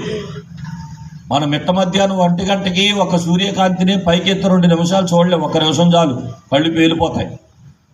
అలాంటిది కోటి సూర్యకాంతుల తేజస్సుతో వసించు దేవుడు భూమి మీదకి దిగొస్తే భూమి మీదకి వచ్చేది ఏంటి? రక్షణ కాదు, భూమి బూడిదైపోద్ది. సరే, అలాంటప్పుడు దేవుడు అనబడేవాడు భూమి మీదకి వస్తే ఆయనకు ప్రత్యేకత ఉండాలి కదండి. ఆయన మనిషిగా వచ్చేస్తే ఎవరు గుర్తిస్తారు? ఆయనకంటే ఒక ప్రత్యేక రూపం ఉండి ఆయన చెట్టుగానో, రాయిగానో, రప్పగానో, పుట్టగానో వచ్చుంటే బాగుండేది కదండి అని ఆలోచన కూడా కొంతమంది ఉండకపోదు. నేను చెప్తున్న మాట ఏంటంటే, ఆయన దేవుడిగా భూమి మీదకి వచ్చింది ఒక రాయిగా, రప్పగా, పుట్టగా, చెట్టుగా ఆయన కొలిపించుకోవడానికి రాలేదు. ఒక పర్పస్తో వచ్చాడు, ఒక ఉద్దేశంతో వచ్చాడు. అదేంటంటే పాపము ద్వారా మానవ జాతి అంతా కూడా నరకాగ్నిలోనికి వెళ్ళిపోబోతుంది, నశించిపోబోతుంది. వారందరినీ రక్షించాలన్న ప్రణాళికలో భాగంగా యేసు అను పరిశుద్ధుడు భూమి మీదకి పరిశుద్ధుడుగా అవతరించాడు. స్తోత్రం కలుగును గాక. ఒక చెట్టుగా దేవుడు వస్తే చెట్టు మనిషితో మాట్లాడగలదా? ఆ చెట్టు పరిశుద్ధత అంటే ఏంటో నేర్పించగలదా? చెప్పండి. అందుకనే పరిశుద్ధతకు మాదిరి కావాలి భూమి మీద. యేసుప్రభు వచ్చే వరకు పరిశుద్ధత అంటే ఏంటో చెప్పేవాళ్ళు ఉన్నారు, కానీ పరిశుద్ధత అంటే ఏంటో చూపించేవాళ్ళు ఒక్కడు కూడా లేడు. అందుకని చూపిస్తే అర్థమవుతుంది ఎవరికన్నా ఇదేంటనేది. అందుకనే తండ్రి అయిన దేవుడు మరలా పరిశుద్ధతకు మాదిరి చూపించి మనుషులను పరిశుద్ధులుగా చేయడానికి యేసు ప్రభువును, ఒక పరిశుద్ధుడైన తన దేవ కుమారుని ఆయన భూమి మీదకి తీసుకొచ్చాడు. ఆ పరిశుద్ధుని రాక మరలా మనందరినీ కూడా పరిశుద్ధులుగా చేసింది. స్తోత్రం కలుగును గాక. ఇక్కడ కూడా చిన్న వివరణ ఇస్తాను. యేసు ప్రభు భూమి మీదకి వస్తే మనం ఎలా పరిశుద్ధులమయ్యాం? ఆయన పరిశుద్ధుడని, ఆ పరిశుద్ధుని రాక మనల్ని ఎలా పరిశుద్ధులు చేసింది అని అడిగితే ఒక ప్రశ్న అడుగుతాను, మీరు సమాధానం చెప్పండి. మీ సమాధానంలోనే మీకు జవాబు దొరుకుతుంది. చెప్పండి, కొంచెం గట్టిగా చెప్పండి. తాగుబోతుతో సహవాసం చేస్తే ఎలాంటి బుద్ధులు వస్తాయి? దొంగలతో సహవాసం చేస్తే ఎలా మారిపోతాం? అబద్ధికులతో సహవాసం చేస్తే ఎలా మారిపోతాం? ఇన్ని ప్రశ్నలు అడగక్కర్లేదు, ఒక్క ప్రశ్న చాలు. 6 నెలలు సహవాసం చేస్తే వారే వీరైపోతారు, వీరే. అంతే కదండి. సహవాసం ఒకరిని ఎలాగైనా మార్చేస్తుంది. ఈ మాటకి ఎంతమంది ఒప్పుకుంటున్నారో చెప్పండి. సహవాసం ఎవరినైనా మార్చేస్తుంది అన్న వాళ్ళు చేయొద్దండి. నిజమే, సహవాసం ఒక వ్యక్తిని ఎలాగైనా మార్చేస్తుంది. అందుకనే తల్లిదండ్రులు కొన్నిసార్లు ఇతరుల మీద కష్టపడుతూ ఉంటారు. ఏమంటే ఆడితో సహవాసం చేసి మా వాడు ఇలాగ అయిపోయాడండి, ఆడితో స్నేహం చేసి మా వాడు పాడైపోయాడండి అంటారు. సహవాసం పాడు చేసేస్తుంది, బాగు చేసేస్తుంది. ఒక వ్యక్తిని సహవాసం పాడు చేయగలదు, మంచోడైతే బాగు చేయగలదు. కనుక ఇప్పుడు చెప్పండి, దొంగతో సహవాసం చేస్తే దొంగలా మారిపోతే, వ్యభిచారులతో సహవాసం చేస్తే వ్యభిచారులా మారిపోతే, ఏమండి అలాగే మరి అబద్ధికులతో సహవాసం చేస్తే అబద్ధికులుగా మారిపోతే, ఇప్పుడు చెప్పండి ఒక పరిశుద్ధుడైన వ్యక్తితో సహవాసం చేస్తే ఎలా మారిపోతాం? పరిశుద్ధులుగా మారిపోతాం. గట్టిగా చప్పట్లు కొట్టి ప్రభువుకు స్తోత్రం చెల్లించాలి. ఇప్పుడు పరిశుద్ధుడిగా మార్చబడి దేవునితో పోగొట్టుకున్న తిరిగి సంబంధాన్ని తిరిగి సంపాదించుకోవాలంటే మనం పరిశుద్ధులుగా మార్చబడడానికి ఒకే ఒక వ్యక్తి పరిశుద్ధుడిగా భూమి మీద ఉన్నాడు. ఎవరైనా యేసు ప్రభు. ఆయనతో ఎవరు సహవాసం చేస్తారో, ఆయనతో ఎవరైతే మంచి సంబంధాన్ని పెట్టుకుంటారో, ఎవరైతే ఆయనతో కలిసిమెలిసి జీవించడానికి ఇష్టపడతారో, ఆయనతో మమేకమైపోయి బ్రతుకుతారో, యేసును ఎవరైతే సొంత రక్షకునిగా అంగీకరించి ఆయనతో సహవాసం చేస్తారో, ఆయనతో సహవాసం చేసిన వారందరూ పరిశుద్ధులుగా మారిపోతారు. ఎప్పుడైతే నువ్వు పరిశుద్ధులుగా మారిపోయావో, ఆదామవ్వల పాపం వలన పోగొట్టుకున్న సంబంధం తిరిగి యేసు ద్వారా మనకు తండ్రితో కలపబడుతుంది. అప్పుడు పరిశుద్ధుడిగా మార్చబడి తండ్రి అని పిలిస్తే, ఏంటి నా కుమారుడా అని నీ గురించి స్వరం ఇచ్చి తండ్రి అయిన దేవుడు మాట్లాడగలుగుతాడు. గట్టిగా స్తోత్రం చెప్పండి. అదే మనలను దేవుని యొద్దకు తెచ్చుటకు అనే మాటకు అర్థం అది. యేసు ప్రభు ఎందుకు చనిపోయాడు, ఎందుకు శ్రమపరచబడ్డాడంటే మనల్ని దేవుని దగ్గరికి తీసుకెళ్ళటానికి, తండ్రి దగ్గరికి తీసుకెళ్ళటానికి. తండ్రి దగ్గరికి వెళ్ళడానికి కుమారుడు తప్ప వేరొక మార్గము లేదు. ఎందుకు లేదంటే భూమి మీద నివసించే ప్రతి ఒక్కరూ ఏ భేదము లేదు, అందరూ పాపము చేసిన వారే. ఆయన పుట్టుకలో పాపం లేదు, ఆయన బాల్యంలో పాపం లేదు, ఆయన యవ్వనంలో పాపం లేదు, ఆయన జీవితంలో పాపం లేదు, నోటి మాటలో పాపం లేదు, ఆయన క్రియల్లో పాపం లేదు. ఎక్కడ చూచిన ఆయనలో కనబడేది పరిశుద్ధతే గాని పాపం ఎక్కడా కనపడదు. అంత పరిశుద్ధుడైన దేవుడు భూమి మీదకి వచ్చాడు. ఎందుకో తెలుసా? నిన్ను తండ్రి అయిన దేవునితో సమాధానపరిచి ఆదామవ్వల ద్వారా పోగొట్టుకున్న సంబంధం తిరిగి కలపటానికి ఆయన పరిశుద్ధుడిగా భూమి మీదకి అవతరించాడు. స్తోత్రం, హల్లెలూయా. అర్థమైందా? ఇది బైబిల్ సిద్ధాంతం. దీని వెనకాల ఎంత స్టోరీ ఉంది. ఎంత స్టోరీ ఉంది. సరే, ఇక్కడ నుండి రెండో భాగంలోనికి నేను విశ్వాసులకు అవసరమైన కొన్ని మాటలు చెప్తాను. స్తోత్రం చెప్పండి, హల్లెలూయా. గట్టిగా చెప్పండి, హల్లెలూయా. ఇంకా బిగ్గరగా చెప్పండి, హల్లెలూయా. బాగానే ఉందండి, ఇక్కడ వరకు బాగుందండి. మనం పాపులమై ఉండగా మనం రక్షించడానికి యేసు ప్రభు భూమి మీదకి వచ్చాడు. ఆయన రావటం ద్వారా మనందరం పరిశుద్ధులం అయిపోయాం. ఇప్పుడు తండ్రి అయిన దేవునితో పోగొట్టుకున్న సంబంధాన్ని యేసు ద్వారా తిరిగి సంపాదించుకున్నాం. అంతవరకు బాగానే ఉందండి. అయితే తర్వాత ప్రశ్న ఏంటంటే, వచ్చిన యేసు ప్రభు మనల్ని పరిశుద్ధులుగా చేసేసి అలా వెళ్ళిపోవచ్చు కదా. అలా వెళ్ళిపోకుండా ఎందుకు రక్తం చిందించాడు? ఎందుకు దెబ్బలు తిన్నాడు? ఎందుకు ప్రాణం పెట్టాడు? ఇదో ప్రశ్న. ఏమండి, అది అర్థం కాక ఒక్కొక్కడు ఒక్కో ప్రశ్న వేస్తాడు. 3 మేకులు పీక్కోలేనుడు ఏం దేవుడని ఒకడు అంటాడు.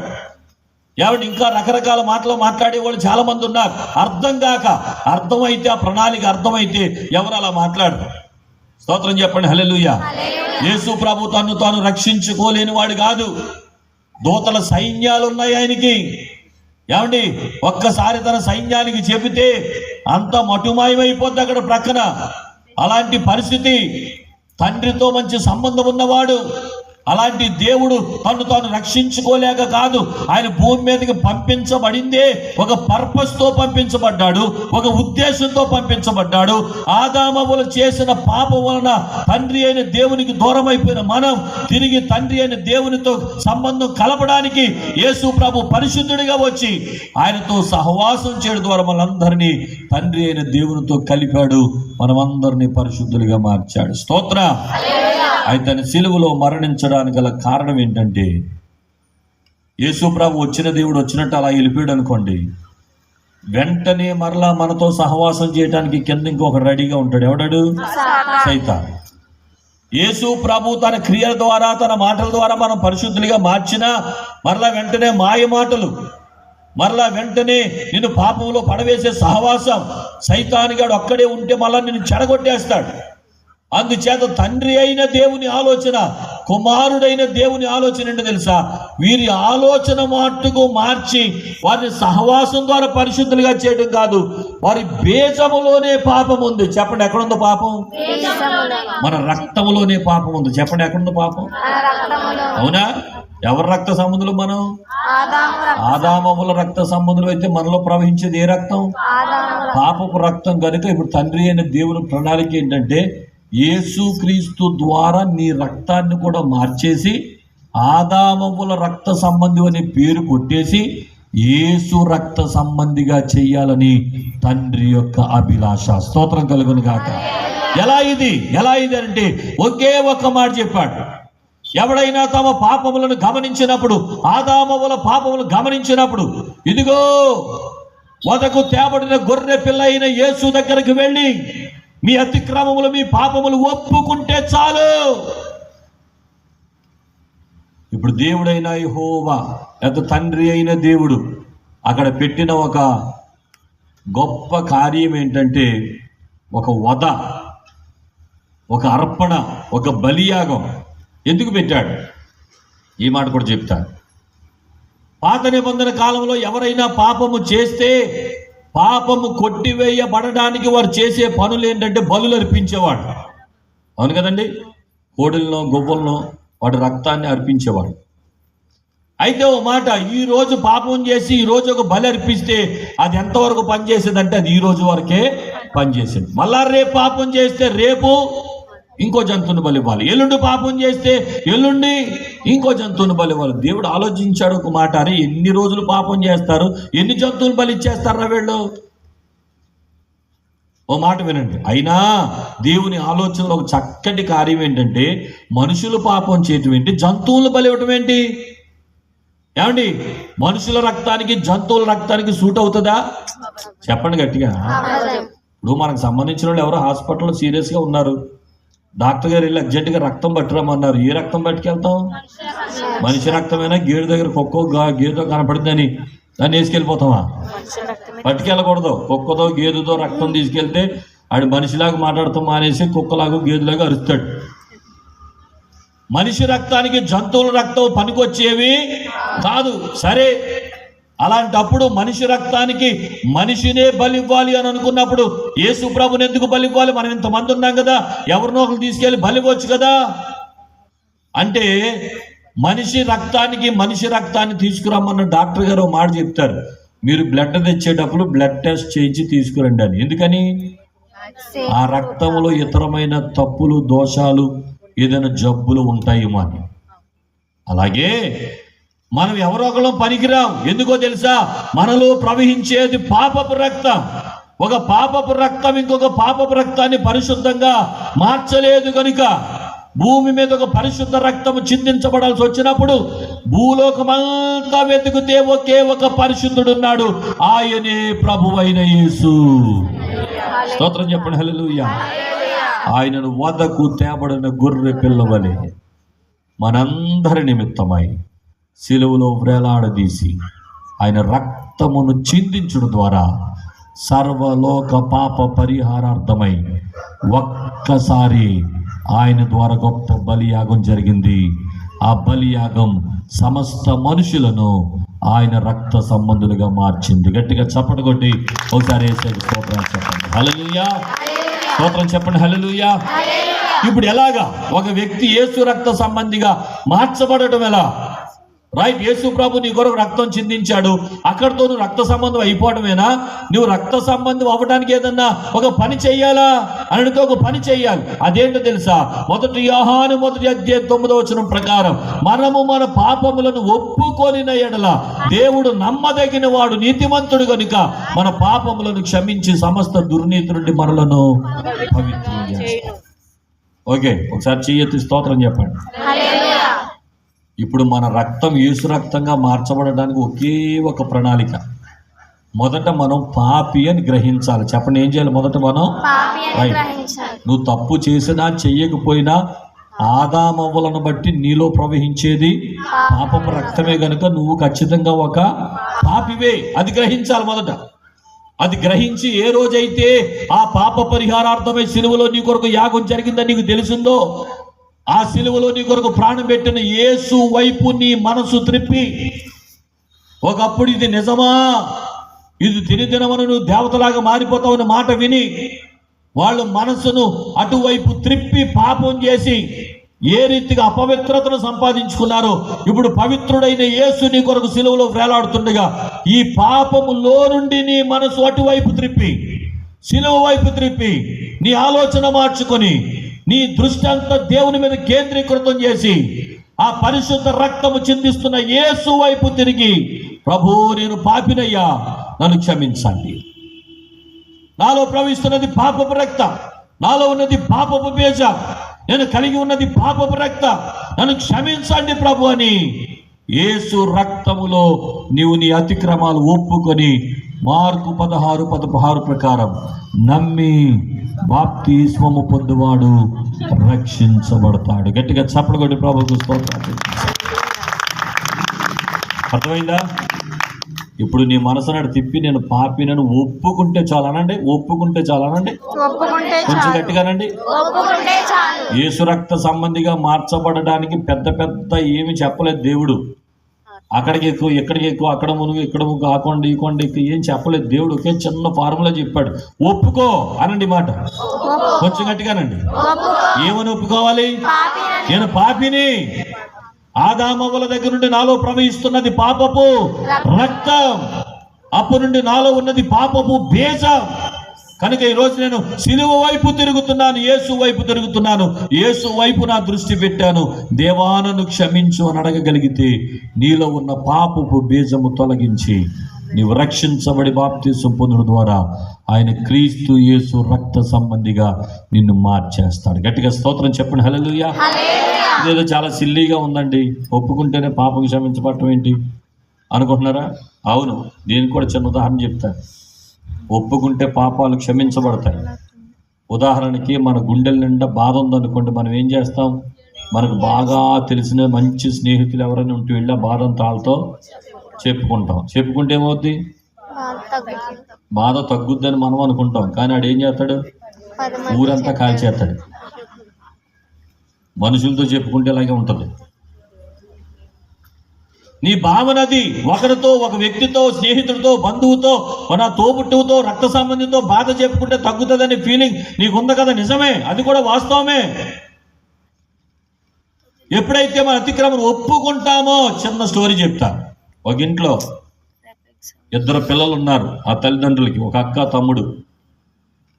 సెలవు వచ్చింది, స్కూల్ రోజు. తమ్ముడు ఆడుకుంటూ ఆడుకుంటూ రాయి తీసి పెంచుకుంటున్న కోడిని కొట్టాడంట. కోడి చచ్చిపోయింది. కోడి చచ్చిపోగానే అక్క పట్టుకుంది తమ్మునేరా, కోడి చంపేస్తావా, నీ సంగతి నాన్నతో చెప్పేస్తాను అంత. వింటున్నారా? స్పష్టంగా కళ్ళు మూసుకుని వింటున్నారా? స్తోత్రం చెప్పండి ఒకసారి. నాన్నతో చెప్పేస్తాను అనగానే భయం వేసిపోయింది. అమ్మమ్మ అక్క నీ దండం పెడతానక్క, దయచేసి ఈ విషయం నాన్నతో మాత్రం చెప్పొద్దక్క. మరేంటి నీకు నాకేంటి కమిట్మెంట్ ఏంటి చెప్పు, నువ్వేం చేయమంటే అది చేస్తానక్క. దొరికిపోయాడు వీడి చేతుల నిండా. వెంటనే అక్క అంటుందంట, రే వెళ్ళి కావిడేసుకెళ్ళి నీళ్ళు పట్టురా అందట. నీళ్ళ? వీడికి ఏం అర్థం కాలేదు. నీళ్ళ? నేనా అన్నాడు పొద్దున్నే. అప్పుడు అక్కో పాట పాడుతుందంట, కో కో కో కో అంటుందంట. అంటే ఏంటి దానికి అర్థం? కోడి సంగతి నాన్నతో చెప్పారు. అమ్మ బాబు అక్క వద్దు, నీళ్లు తెచ్చేస్తున్నాడు, అంట్లు కడిగిచ్చేస్తుంది, బట్టలు ఉతికిచ్చేస్తుంది, ఇల్లు తుడిపించేస్తుంది, ఇల్లు కడిగించేస్తుంది, ప్రతి పని చేయించేస్తుంది. ఇది పని చేయటం ఏడవటం, పని చేయటం ఏడవడం. ఒకవేళ పని మానేస్తే కోకో కోకో. అలా ఏడుస్తూ ఏడుస్తూ ఒక రోజున సండే స్కూల్కి వెళ్ళాడు. సండే స్కూల్ టీచర్ గారు రోజున ఆ వాక్యం చెప్తున్నాడు. ఏమనంటే, అతిక్రమంలో దాచిపెట్టువాడు వర్ధిల్లడు, కానీ వాటిని ఒప్పుకొని విడిచిపెట్టువాడు కనికరం పొందుతాడరే. మీరు ఎవరైనా తప్పు చేస్తే తప్పు లోపల దాచుకోకుండా వెళ్ళి ఎవరి దగ్గర తప్పు చేశారో వాళ్ళ దగ్గర ఒప్పేసుకోండి, మీకు క్షమాపణ ఉంటుంది అని చక్కగా చెప్తున్నాడు ఆ టీచర్. ఇటుకి ఎక్కడో కొంత నిరీక్షణ కలిగింది. సండే స్కూల్ అయిపోయాక టీచర్ దగ్గరికి వెళ్ళాడట. టీచర్ మీరు ఇలా చెప్పారు కదా, ఇది నిజమేనండి, నేను కొన్ని రోజుల క్రితం మా ఇంట్లో ఇలా జరిగిందండి, అప్పటి నుండి చచ్చిపోతున్నానండి, మరి ఏం చేయమంటారు? నిల్రా, ఏం పర్వాలేదు, వెళ్ళి మీ డాడీతో చెప్పేయని చక్కగా ఎంకరేజ్ చేసి పంపించిందట. వీడు ఇంటికి వచ్చాడు. సరిగ్గా ఆ రోజు వీడు అదృష్టం బాగుండి వాళ్ళ అమ్మ అక్క ఇద్దరు బజార్కి వెళ్ళారట. చందనాకి వెళ్ళారు, బొమ్మనాకి వెళ్ళారు. వీడికి మంచి టైం దొరికింది. నాన్న దగ్గరికి వెళ్ళాడు, పక్కన కూర్చున్నాడు. డాడీ అన్నాడు. ఏంట్రా అన్నాడు. అమ్మ ఏం లేదులే. మళ్ళీ భయం ఓ పక్క. అలా 4-5 సార్లు పిలిచేటప్పటికి డాడీకి ఏదో అర్థం అవుతుంది, ఏదో చెప్పాలనుకున్నాడు, చెప్పలేకపోతున్నాడు. ఏంట్రా ఇందాక నుండి పిలుస్తున్నావు, ఏంటో చెప్పు అని గట్టిగా అనగానే ఇక ఏడవటం మొదలు పెట్టాడట. ఎక్కి ఏడుస్తున్నాడు, భయంకరంగా ఏడుస్తున్నాడు. ఆ ఏడుస్తా ఉంటే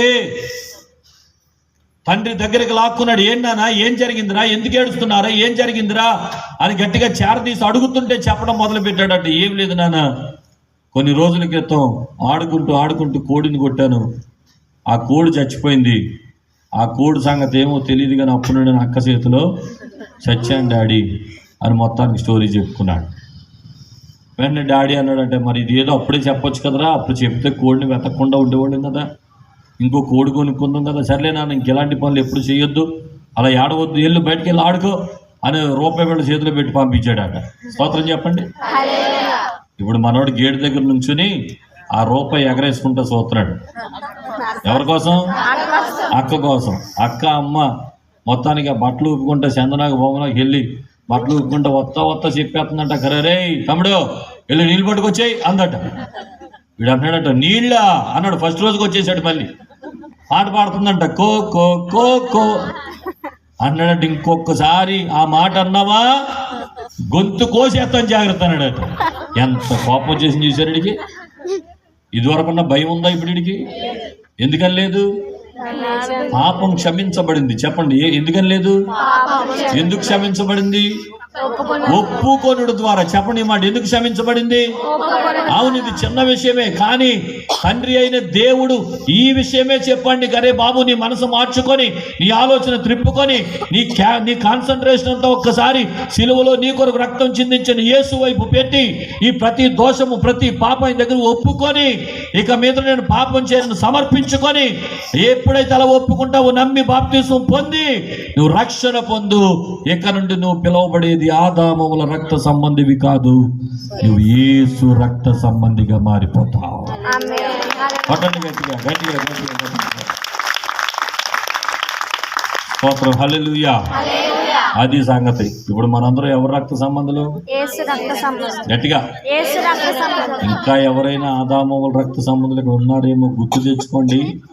ఆజ్ఞాతిక్రమే పాపము, పాపం వల్ల వచ్చే జీతము. నువ్వు యేసు రక్త సంబంధిగా మార్చబడకుండా చనిపోతే ఎక్కడికి వెళ్ళిపోతావు? అది బైబిల్ చెప్పే బోధ. బాప్తీసం పొందండి అని నెలకోసారి, వారానికి ఒకసారి, 2 వారాలకు ఒకసారి చర్చిలో ఉపదేశించేది ఎందుకో తెలుసా? నువ్వు రక్షణ పొందకపోతే, బాప్తీసం పొందకపోతే ఆదామవుల బీజంలోనే ఉండిపోతావు. అలా పాపంలో ఉండిపోతే పాపం వల్ల వచ్చే జీతము మరణము, మండుచున్న అగ్నిగంధంలోకి వెళ్ళిపోతావు. అందుకే యేసు రక్త సంబంధిగా మార్చబడు. యేసయ్య ఎందుకు వచ్చాడంటే నీకు మరలా తండ్రితో సంబంధాన్ని కలిపి, ఆదామవ్వల ద్వారా పోగొట్టుకున్న సంబంధాన్ని మళ్ళీ తిరిగి కలిపి ఆయనతో నిన్ను సమానపరచడానికి ఆయన వచ్చాడు. ఆయన వచ్చిన పర్పస్ ఇది. ఆయన విశ్వసించి, ఆయన నమ్మి, ఆయన ఒప్పుకొని రక్షణ పొంది బాప్తీసం పొందితే ఆయన ద్వారా నిత్య రాజ్యానికి వెళ్ళిపోతాం. స్తోత్రం కలుగునుగా. చెప్పండి హల్లెలూయా. అందుకని ఇంకా ఎవరైనా కూర్చున్న సమాజంలో సంవత్సరం బాప్తీసాన్ని వెనకేసుకుంటూ వస్తున్నారేమో. ఈ సంవత్సరం కాదు వచ్చే సంవత్సరం, ఈ సంవత్సరం కాదు వచ్చే సంవత్సరం. మాట చెప్తున్నాను వినండి. అలా సంవత్సరాలు దాటేసుకుంటూ వస్తే ఎప్పుడు చచ్చిపోతాం మనకి తెలీదు. చిన్నపిల్లలు చచ్చిపోతున్నారు, యవనస్తులు చచ్చిపోతున్నారు, మధ్య వయసులో చచ్చిపోతున్నారు. ఒక మనిషి ఆయుష్ భూమి మీద ఎంతకాలం ఉంటుందో ఎవరికి తెలీదు. అందుకనే రేపు అనే దినం ఏమి సంభవిస్తుందో నీకు తెలియదు కనుక నేడే నీకు రక్షణ దినము. ఇంత గొప్ప రక్షణ నిర్లక్ష్యం చేసినట్లా ఎలాగూ తప్పించుకుంటావు. నా ప్రియమైన సోదరి సోదరులను ఇక్కడ కూర్చున్నటువంటి నా ప్రియమైన తమ్ముడు, చెల్లి, అక్క, అన్న, ప్రభు మరలా ఒకసారి నిన్ను ప్రేమించిస్తున్న పిలుపు. వచ్చేయి, నా రక్తంలో కడగబడు, నా రక్త సంబంధిగా మారిపో, యేసు రక్త సంబంధిగా పిలువబడు. నీ జీవితంలో నిత్య జీవాన్ని చూస్తావు, దేవుని శక్తిని చూస్తావు, భూమి మీద బ్రతికినంత కాలం ఆయన బిడ్డలాగా బ్రతుకుతావు. స్తోత్రం కలుగును గాక. ఇంకా మీరు ఏ సంఘాన్ని నుండి వచ్చారో నాకు తెలియదు, కానీ ఏ సంఘ బిడ్డలైన ఇంతవరకు బాప్తీసం నిర్లక్ష్యం చేస్తే త్వరగా రేపు ఆదివారం చక్కటి పండుగ, పునరుద్ధాన పండుగ, మీ సంఘానికి వెళ్ళండి, మీ పాస్టర్ గారిని కలవండి. అయ్యా నాకు బాప్తీసం కావాలండి, నేను ఆదామవుల రక్త సంబంధిగా ఉండాలనుకోవడం లేదు, యేసు నా కొరకు చేసిన త్యాగాన్ని బట్టి నా మనసు మార్చుకుని ఆయన శిలువలో ఒప్పుకొని ఆయన రక్తంలో కడగబడి ఆయన బిడ్డగా జీవించాలనుకుంటున్నానండి. మీ సంఘ కాపురిని కలిసి బాప్తీసం తీసుకోండి. నిత్య రాజ్య వారసులుగా మీరు దేవుడు మిమ్మల్ని మార్చివేస్తాడు. గట్టిగా స్తోత్రం చెప్పండి హల్లెలూయా. ఎంతవరకు సువార్త అందించాను? ఇంకొక 20 నిమిషాలు విశ్వాసులకు అవసరమైన మాటలు చెప్పి నేను ముగిస్తాను. స్తోత్రం చెప్పండి హల్లెలూయా. రైట్. ఇప్పుడు ఎంతమందికి ఇక్కడ నిశ్చయత ఉంది? నేను యేసు రక్త సంబంధిని అని ఎంతమంది చెప్పగలరో చేయిపైకి ఎత్తండి. నేను యేసు రక్త సంబంధిని. చాలామంది ఉన్నారు, అంటే ఇంచుమించు అందరూ బాప్తీసం తీసేసుకున్నారు. దేవుడు మేము దీవించును గాక. ఇంకా చాలామంది చెయ్యి ఎత్తలేదు, అంటే విడవబడి గుంపులో ఉన్నారనమాట. అమ్మా సీరియస్గా చెప్తున్నాను, ప్రభువు రాకడ వచ్చేస్తుంది, త్వరగా రక్షణ పొందండి, క్రీస్తు బిడ్డల వలె మార్చబడండి. ప్రభు మిమ్మల్ని దీవించును గాక. ఆమె చెప్పండి ఆమేన్. రైట్. ఇప్పుడు యేసు రక్త సంబంధులని పిలువబడుతున్న వారికి ఒక అవసరమైన పాఠం చెప్పి ముగిస్తా. మీకు ఎలా తెలిసింది మీరు యేసు రక్త సంబంధులని? మీలో ప్రవహిస్తున్నది యేసు రక్తం అని మీకు ఎలాగ అర్థమైంది? బ్లడ్ టెస్ట్ ఏమైనా చేయించారా? అలా చూస్తారేంటమ్మా? అంటే బాప్తీసం పొందితే యేసు రక్త సంబంధాలు అయిపోయినట్టేనా? ఓ మాట చెప్తాను వినండి. యేసు రక్తము ఎవరిలో ప్రవహిస్తే వారిలో నుండి యేసు పోలికలు బయటకు వస్తాయి. స్తోత్రం చెప్పండి. అర్థమైందా? నీలో ప్రవహించున్నది యేసు రక్తమా కాదని తెలియడానికి ఒకే ఒక పరీక్ష. యేసు రక్తం నీలో ప్రవహిస్తే యేసయ్య పోలికలు నీలో నుండి బయటకు వస్తాయి. ఏంటి యేసయ్య పోలికలు? కర్ణమేడు సినిమాలో గడ్డ వంగి జుట్టు అది కాదు. యేసయ్య పోలికలు అంటే యేసయ్య ప్రేమ, యేసయ్య దయ, యేసయ్య కరుణ, యేసయ్య పరిశుద్ధత, యేసయ్య క్షమాగుణం. ఇవన్నీ ఎవరిలో కనబడతాయో వారిలో యేసు రక్తము ప్రవహిస్తుందన్నమాట. స్తోత్రం చెప్పడం సరిగట్టిగా. చాలా మంది బాప్తీసం తీసేసుకొని నాలో ప్రవహించేది యేసు రక్తమే అని చెప్పుకుంటా వారు చెయ్యని దుర్మార్గపు పనులు ఉండడం లేదు. భయంకరమైన పాపంలో, చెడుగులు, అసహ్యమైన కార్యాల్లో నడిచేస్తున్నానని చెప్తున్నాను. ఏదో పేరుకు మాత్రం నమ్మావు కానీ ఏదో ఊపులో బాప్తిసం తీసేసుకున్నావు కానీ నువ్వు యేసు రక్త సంబంధిలాగా ప్రవర్తించడం లేదన్నమాట. యేసు రక్తము నీలో ప్రవహిస్తే పాపము చేయవు. ఆయన పరిశుద్ధుడు కనుక నీవు కూడా ఎలాగుంటావు? పరిశుద్ధంగానే ఉంటావు. ఆయన అందరినీ ప్రేమించాడు కనుక నువ్వేం చేస్తావు? అందరినీ ప్రేమిస్తావు. ఆయన అందరి మీద దయ చూపించాడు, కరుణ చూపించాడు. నీవు కూడా అందరి మీద కనికరం చూపిస్తావు. స్తోత్రం చెప్పండి. ఇంకా ముఖ్యమైన మాట, ఆయన అందరినీ క్షమించాడు కనుక నువ్వు కూడా ఏం చేస్తావు? చెప్పండి గట్టిగా, కొంచెం గట్టిగా చెప్పండి. ఇంకొక ప్రశ్న అడుగుతాను, అప్పుడు చెప్పండి ఎంతమంది యేసు రక్త సంబంధులు ఉన్నారు ఇక్కడ. ఇందాక చాలా మంది చెయ్యెత్తారు కదా, నాలో ప్రవహించే యేసు రక్తం అంటే. మళ్ళీ అడుగుతాను, అప్పుడు చెప్పండి. రెడీగా ఉన్నాడు. స్తోత్రం చెప్పండి సరి గట్టిగా. నీలో ప్రవహించేది యేసు రక్తం అయితే యేసు అందరినీ క్షమించిన లాగున నువ్వు కూడా ఏం చేయాలి? అందరినీ క్షమించాలి. మరి క్షమిస్తున్నావా? అందరినీ క్షమిస్తున్నావా? క్షమించలేదు. ఈ మీటింగ్లోనే ఎవరికైనా కంగారై అలా బయటికి వెళ్తారనుకోండి, బయటికి వెళ్ళి ఆవిడ కాలు పక్కన ఆవిడ తగిలింది అనుకోండి, ఆవిడ రియాక్షన్ ఎలా ఉంటుంది? కాలు మీద ఆవిడ కొట్టే పనికి మందన, కళ్ళు కనపడతలేదా అని అడుగుతారు. ఎక్కడండి? సువార్త కోటంలో ఉండి. సువార్త కోటంలో ఉండి కాలు తగిలితే క్షమించలేకపోయావు కానీ నీలో ప్రవహించేది మాత్రం, చెప్పుకోండి స్టోరీని, ప్రవహించేది మాత్రం యేసు రక్తమా? కొంతమంది ఈ గుడ్ ఫ్రైడే రోజుల్లో కూడా ఇంకా ఆ సిలువ ఉద్యాన కోటానికి వెళ్ళే ముందు కూడా భార్య భర్తలు ఇద్దరు కొట్టేసుకుంటారు. అయ్యారు చెరుకో బైబిల్ పట్టుకుని చెరుకో గుమ్మలో లోపలికి వచ్చేస్తారు. లోపలికి వచ్చేసి సిల్వలో నాకై కార్చెను యేసు రక్తము. అబ్బా, వాళ్ళిద్దరికి సమాధానం లేదు, వాళ్ళిద్దరు క్షమించుకోలేకపోయారు. వాళ్ళిద్దరిలో ప్రవహించేది యేసు రక్తం కాదు, కానీ ప్రవహించేది యేసు రక్తం లాగా ఫీల్ అయిపోయి గాబ్రియల్ దేవదూతలు వచ్చేసినట్టు ముఖాలు పెట్టేసి ఏం పాడేస్తారండి?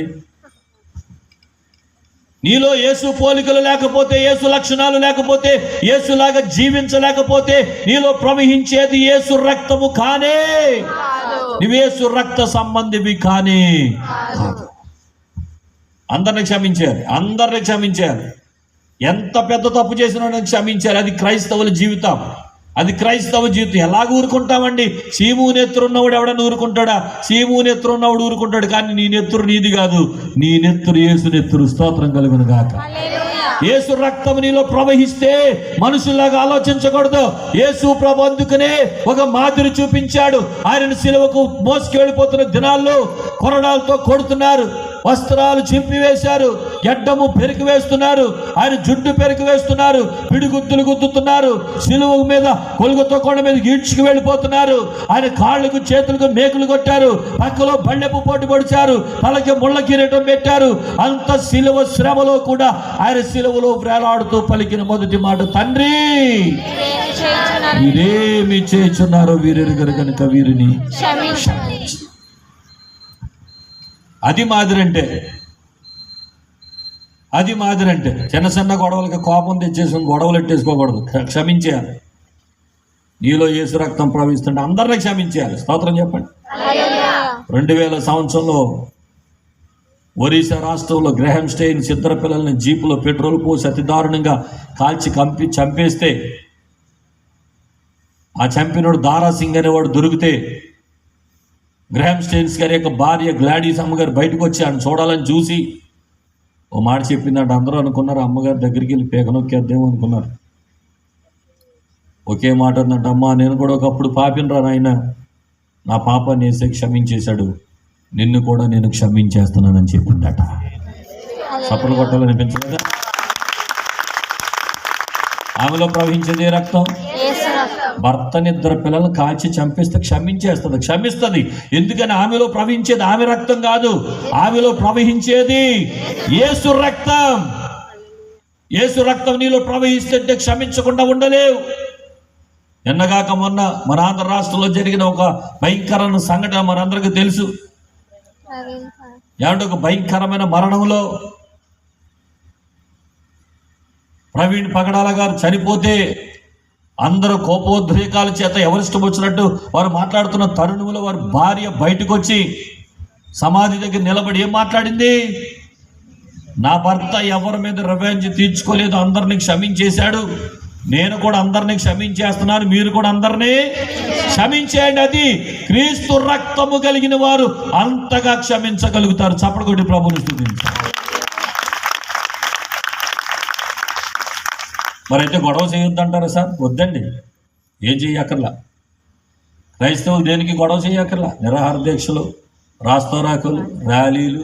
పోనీ ర్యాలీ చేస్తే చేసాం, క్రైస్తవులు మేమంతా సమైక్యంగా ఉన్నాం, మా ఐక్యత ఇది అని చాటికి ఒక ర్యాలీ చేసి శాంతి ర్యాలీ చేసి ఊరుకోండి. అందుకని అక్కడికి వెళ్ళి కాళ్ళు ఎరగొడతాను, చేతులు ఎరగొడతాను, ఆడిని చంపేస్తాను, ఇన్ని చంపేస్తాను, ఇలాంటి మాటలు మనకు తగవు, మాట్లాడకూడదు. మనల్ని చంపేయడానికి వచ్చినా సరే చేతులు పైకెత్తి నుంచుంటమే. ప్రభు ముందే చెప్పాడండి, బాబు నా నామము నిమిత్తము జనులు మిమ్మును నిందించి హింసించి మీ మీద చెడ్డ మాటలలో పలుకున్నప్పుడు మీరు ధన్యులు. అంటే చెడ్డ మాటలు పలికేవాడు మీకోసం వస్తారని దేవుడు ముందే మనకి చెప్పాడు. ఇక ఎవరి మీద తిట్టుకోకండి, ఎవరిని ఇలా మాట్లాడకండి, దూషణ చేయకండి. ప్రభువా నీ బిడ్డ తెలియక మాట్లాడుతున్నాడు ఆయన, నువ్వు క్షమించావు, నేను కూడా క్షమించేస్తాను, వదిలేండి. మన రక్తములోనే యేసు రక్తం ఉంది, ఆ రక్తంలో క్షమాగుణం ఉంది. అందరినీ క్షమించేయాలి, ఎవరి మీద కక్షలు పెట్టుకోకూడదు. ఎవరు ఏం మాట్లాడినా, ఎవరు ఏమి నిందించినా, ఎవరు అపహాస్యం చేసినా క్రైస్తవ జీవితం పాటలతో, సంతోషముగా, ఆరాధనతో, ప్రార్థనతో నడిచిపోయేదే కానీ కక్షలు తీర్చుకునేది కానే కాదు. స్తోత్రం చెప్పండి. కొంతమంది క్రైస్తవ్యం మీద వ్యతిరేకంగా పోరాడే వ్యక్తులు ఈ మధ్య ఎక్కువై నానా రకాలైన సంభాషణలు మాట్లాడుతున్నారు. నేనేమంటున్నానంటే వాక్యానుసారంగా వాళ్ళందరూ ఉండాల్సిన వాళ్ళే ఉండాలి. వాళ్ళందరూ అసలు వాళ్ళ గురించి ఎప్పుడు వేరుగా ప్రార్థన చేయకండి. ప్రభువా వాడిని నాశనం చేసేయండి, వాళ్ళని అలా చేసేయండి, ఇలా చేసేయండి అని కూడా అడగండి. వాళ్ళు భరించాలి, వాళ్ళు కావాలి మనకి. నీతి నిమిత్తం హింసించబడువారు ధన్యులు. నిజం హింసించబడాలి మనం. కనుక వాళ్ళ గురించి ఎవరు కూడా అపాయము కీడు పలికి మాట్లాడొద్దు. 1 పేతురు 3:9 అన్నాడు, ఆశీర్వాదమునకు వారసులగుటకు మీరు పిలువబడుతున్నారు కనుక కీడుకు ప్రతి కీడైనను దోషణకు ప్రతి దోషణ చేయక వారిని దీవించండి. ఆమేన్. చెయ్యాలి మనం ప్రార్థన. ప్రభువా రాధా మనోహర్ దాస్ గారిని దీవించునైనా, కరుణాకర్ గారిని దీవించునైనా, ఒకవేళ తెలియక మాట్లాడుతున్నారేమో వారిని క్షమించునైనా. అంతే మన ప్రార్థన అయి ఉండాలి తప్ప మనం ఎవరి మీద శాపనార్థాలు పలికి ఎవరి మీద కక్షలు తీర్చుకునే వ్యక్తులుగా ఉండకూడదు. అది యేసు రక్తము కానే కాదు. యేసు రక్త సంబంధులు మరణము వరకు క్రీస్తు కొరకు నిలబడతారు. స్తోత్రం కలుగునుగాక. చెప్పండి హల్లెలూయా. అర్థమైందా? మరి అందరినీ క్షమిస్తున్నారా? అన్నదమ్ముల మధ్యలో గొడవలు ఉండకూడదు, అక్క చెల్లి మధ్యలో గొడవలు ఉండకూడదు, భార్య భర్తల మధ్యలో గొడవలు ఉండకూడదు. అందరినీ క్షమించేయాలి అంతే. ఎవరేమనుకున్నా నాకు అనవసరం, నాలో ప్రవహించేది యేసు రక్తం. అర్థమైందా? నాలో ప్రవహించేది. కొన్నిసార్లు చెప్పడం మేము బాగానే చెప్తాం పాస్టర్ గారులు, కానీ మా పాస్టర్ గారులు కూడా కొన్నిసార్లు ఆవేశం వచ్చేది కదండి. అంతమాన విశ్వాసులు అంటే మేము తప్ప ఎవరు దొరకరు మీకు అనుకుంటారు. అందుకే మా గురించి చెప్తాను చిన్న కథ. ఓ పాస్టర్ గారు ఇలాగే వాక్యం చెప్తున్నాడంటే ఎవడైనా కుడి చెంప మీద కొడితే చెప్పండి ఎడమ చెంప తిప్పించాలని చెప్తున్నాడట. ఆ సంఘ పెద్ద గారికి ఎప్పుడు కోపం ఉందంట అయ్యగారి మీద. సరే ఇప్పుడే చెప్పాడు కదా, ఓ పని అయిపోద్దని వెనకాల నుండి పరిగెత్తుకొచ్చి అయ్యగారు కోపం మీద పడి ఎలుమని కొట్టాడంట. ఇప్పుడు అయ్యగారు ఏం చేయాలి? అయ్యగారు కూడా బాగా తెలివైనడు. ఇంతమంది జనాల ముందు మనం కబుక్కుని రియాక్ట్ అవ్వకూడదు, అందరూ చూస్తున్నారని చెప్పి అయ్యగారు కూడా మళ్ళీ వెంటనే ఏం చేశాడు? ఎడం చెంప తిప్పాడంట. ఆడు ఎడం చెంప కొట్టేశాడంట. కొట్టినోడు అనుకుంటున్నాడంటే ఎంత కొట్టినా ఈరోజే కొట్టేయాలి, మళ్ళీ ఇలాంటి అవకాశం మనకు మళ్ళీ రాదు అని అనుకుని 3వ చెంపకి చెయ్యి ఎత్తాడంట. చెయ్యి ఎత్తడం ఆలస్యం అయ్యగారు బూటికాలతో ఒక్కదంతా అనేసాడంట. ఆడికిడికలా పడి కింద కొట్టుకుంటాడంట. రే పైకిలేగా, వాక్యం సరిగ్గా చదువుకుని వచ్చావా? ఎవడైనా కుడి చెంప కొడితే ఎడం చెంప అనంత 3వ చెంప గురించి ఎక్కడ రాసిందిరా బైబిల్లో? చంపేస్తాను జాగ్రత్త అన్నాడట. ఊరు నాయన ఎంత ఓపుగా చూశారు మనకి. బైబిల్ చెప్పిన క్షమాపణ అదే. చివరి క్షణం వరకు, ఆఖరి రక్త బొట్టు చిందించే వరకు, తన ప్రాణం పోయే వరకు ఆ సిలువలో వేలాడుతూ అదే పలికాడు, తండ్రి వీరేమి చేయుచున్నారో వీరు ఎరుగరు వీరిని. అది ఆ సహనం ఉండాలి మనలో. మాస్టర్ గారు నిజంగా మంచోళ్ళు, విశ్వాసులు ఏమన్నా పట్టించుకోరు, ఏ మాట అన్నా పట్టించుకోరు. ప్రభు మా విశ్వాసం తెలుసో తెలియక అంది ఆ బిడ్డను క్షమించిన ఆయన వదిలేస్తారు. అందుకే గెలుస్తాం మేము అన్ని చోట్ల. స్తోత్రం. అంతేగాని మా పాస్టర్ గారిని ఏమన్నా ఏమంటో చేతకానుడు అనుకోకూడదు. మీరు మేము చేతకానోళ్ళమే, కానీ మా పక్షంగా చేతనైనోడు ఒక ఆయన ఉన్నాడు. మీరు మాతో పెట్టుకున్నారంటే ఆయనతో పెట్టుకున్నట్టే. అర్థమైందా? దమస్కోలో రక్తపాతం సృష్టించడానికి సౌలు అనేవాడు బయలుదేరి వస్తుంటే అందరూ చేతకానోళ్ళకి వదిలేశారు, చేతనైన ప్రభువుకు వదిలేశారు. సరిగ్గా గేటు దగ్గర పడగొట్టాడు. ఆయన అన్నాడు, ఎవరివయ్యా నువ్వు అని అంటే, నేను హింసించుచున్నా. నిన్నెప్పుడు హింసించాను అని అర్థం ఏంటి? మనల్ని హింసిస్తే ఆయన హింసించినట్టే. ఆయన ఊరుకోడు, ఆయన చూసుకుంటాడు సంగతే. అందుకని మీరేమనకండి, మీరు కలుగు చేసుకుంటే ఆయన కలుగు చేసుకోడేగా. మనం మౌనంగా ఉంటే ఆయన కలుగు చేసుకుంటాడు. స్తోత్రం చెప్పడం సరిగట్టిగా. ఆయనకు అప్పగించేస్తే కళ్ళు తెరిచేవాడు ఆయనే. సౌలు కళ్ళు తెరిచాడు, పౌలుగా మార్చేశాడు. ఆమేన్. కనుక మనం నెమ్మదిగా ఉంటే ఆయన అందరి కళ్ళు తెరుస్తాడు, ఆయన ఎదుట సాగిలి పడేలా చేస్తాడు, ఆయన సువార్తను ప్రకటించేవాళ్ళ చేస్తాడు. రక్తపాతం సృష్టించి క్రైస్తవులందరూ చంపడానికి వచ్చిన సౌలును పౌలుగా మార్చి బైబిల్లో అందరికన్నా ఎక్కువ పత్రికలు రాసేవాడిగా మార్చేశాడు. ఆయన ఎక్కువ సంఘాలు కట్టిన వాళ్ళగా మార్చేశాడు. చప్పలు కొట్టండి ఒకసారి గట్టిగా. అందుచేత దేవునికి అప్పగించుకోవాలి, మనం మౌనంగా ఉండాలి, మనం అందరినీ క్షమించాలి. మనలో ప్రవహించేది ఏ రక్తం? చెప్పండి గట్టిగా. కక్షలు పెట్టుకోకూడదు, భేదాలు పెట్టుకోకూడదు, అసూయలు పెట్టుకోకూడదు. ఈరోజు నువ్వు క్షమించబడాలంటే నువ్వు అందరినీ ఆమేన్. మత్తయి 5:23 మాట ఉంది, కావున నువ్వు బలిపీఠం వద్ద నిలబడి అర్పణ అర్పించుచుండగా నీ మీద నీ సోదరునికి విరోధం ఏదైనా కాదని గుర్తొస్తే మొదట అర్పణ వదిలిపెట్టి వెళ్ళి ఆ వ్యక్తితో సమాధానం. ఆ మాటలో సమాధానానికి విలువ ఇచ్చాడా, అర్పణకు విలువ ఇచ్చాడా? అర్థమైందా? నీ అర్పణ నాకు అక్కర్లేదురా, ముందు సమాధాన పడి వెళ్ళి అవతరుడితో సమాధానం లేకుండా నువ్వు అర్పించే అర్పణ నాకు అవసరం లేదు, నీ ప్రార్థన నాకు అక్కర్లేదు, నీ పాటలు నాకు అక్కర్లేదు, నీ కానుకలు నాకు అక్కర్లేదు. ముందు సమాధాన హృదయంతో రా. సహోదరుల ఐక్యత కలిగి నివసించడం ఎంత మేలు. పరలోకం అక్కడ ఉంటుంది.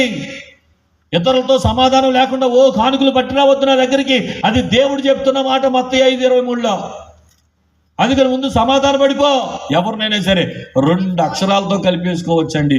ఇంగ్లీష్ వాళ్ళు వచ్చి చాలా షార్ట్ కట్లో మనకి క్షమాపణ నేర్పించారు. చెప్పండి, సారీ. 2 అక్షరాలు పెట్టాయమ్మా, వాట్సాప్లో పెట్టే, ఇంటికి వెళ్ళగానే. అర్థమైందా? ఎవరితో విభేదాల్లో ఉన్నారో సారీ అని పెట్టాడు ఇంటికి వెళ్ళగానే. తెలుసో తెలియకో అవిధేయతతో నిన్ను బాధ పెట్టాను, దయచేసి నన్ను క్షమించమని అడుగు. పరలోకాన్ని చూస్తాం. ఇంట్లో భార్యాభర్తలారా పరలోకాన్ని అనుభవించండి, బిడ్డలారా తల్లిదండ్రులారా పరలోకాన్ని అనుభవించండి. ద్వేషాలు పెంచుకుని, అసూయలు పెంచుకొని, కక్షలు పెంచుకొని క్రీస్తు పోలికలు ప్రక్కన పెట్టేసి అపవాది క్రియలోనికి రావద్దు. క్రీస్తు నీ కొరకు రక్తం చిందించి ప్రాణం పెట్టింది నీకు మాదిరిగా ఉంచిపోయాడు. ఆయన నోటితో కూడా పాపము చెయ్యలేదు. ఈ శిలువ ధ్యాన దినాల్లో ఈ మాటలన్నీ కూడా పరిశుద్ధాత్ముడు నీతో మాట్లాడుతున్నాడు. ఆమేన్ చెప్పండి. ఐక్యత లేనోడు దేవుని బిడ్డ కానే.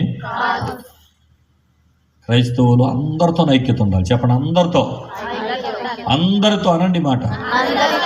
శక్యమైనంత మట్టుకు అందరితోనూ సమాధానం. అందరూ అనే దాంట్లో హిందువులు ఉన్నారా, ముస్లింలు ఉన్నారా, క్రైస్తవులు ఉన్నారా, అన్ని డినామినేషన్లు ఉన్నారా, లూథరన్ వాళ్ళు ఉన్నారా, బాప్టిస్ట్ వాళ్ళు ఉన్నారా, పెంతెకోస్తు ఉన్నారా, హెబ్రోన్ వాళ్ళు ఉన్నారా, ఇండిపెండెంట్ వాళ్ళు ఉన్నారా, అందరు ఉన్నారండి. మళ్ళీ ఓ సంఘాన్ని చూసి ఓ సంఘాన్ని చూడకుండా వెళ్ళిపోక. హిందువులు ఎంత మంచి వాళ్ళు అంటే రోడ్డు మీద ఏ గుడి కనపండి ఇలాగ అంటారు. మన క్రైస్తవుడు వాళ్ళ ఇల్లే చర్చి తప్ప ఇంకో చర్చి అని చూడడం. మైలు వచ్చారు. పక్కన ఓ పాస్టర్ గారైనా వెళ్తున్నా సరే ఈయన కూడా పాస్టర్ గారేనండి వందనాలని చెప్తామని చెప్తారు. మనకెందుకు వచ్చిందిలే, మన పాస్టర్ కాదు కదా అని వెళ్ళిపోతాం.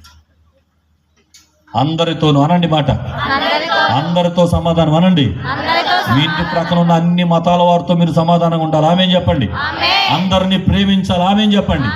అందరి పట్ల జాలి చూపించాలి. ఆమేన్ చెప్పండి. అందరి పట్ల కనికరం చూపించాలి. ఆమేన్ చెప్పండి. అందరిని క్షమించాలి. ఆమేన్ చెప్పండి. ఎవరి మీద గొడవలు పెట్టుకోకూడదు. ఆమేన్ చెప్పండి. స్తోత్రం చెప్పండి. కొంతమంది శపథాలు చేసేస్తారు. ఏమో తెలుసా, కంఠంలో ప్రాణం ఉండగాడు గొమ్మం ఎప్పటి వరకు అంట. మత్తయి 5:23 అదే చెప్పింది. నీ మీద నీ సోదరునికి విరోధం ఏదైనా గుర్తొస్తే మొదట వెళ్ళి ఆ వ్యక్తితో సమాధాన పడి ఆ తర్వాత వచ్చి అర్పణ అర్పించు. కంఠంలో ప్రాణం పోయే వరకు ఉండద్దమ్మోయ్. కంఠంలో ప్రాణం ఉండగాడు గుమ్మం తొక్కన అన్నావా, కంఠంలో ప్రాణం పోతే ఆయన గుమ్మం తొక్కనోడు పైన. అది చూసుకో, మరి నీకు ఏ గుమ్మం ముఖ్యమో చూసుకో. సమాధానం పట్టడం పెద్ద విషయం ఏం కాదండి. సమాధానమును వెతకి దానిని వెంటాడు అని ఉంటుంది. కీర్తనకారుడు రాసిన వాడు సమాధానం వెతకి దాన్ని వెంటాడాలి. వెంటాడాలట.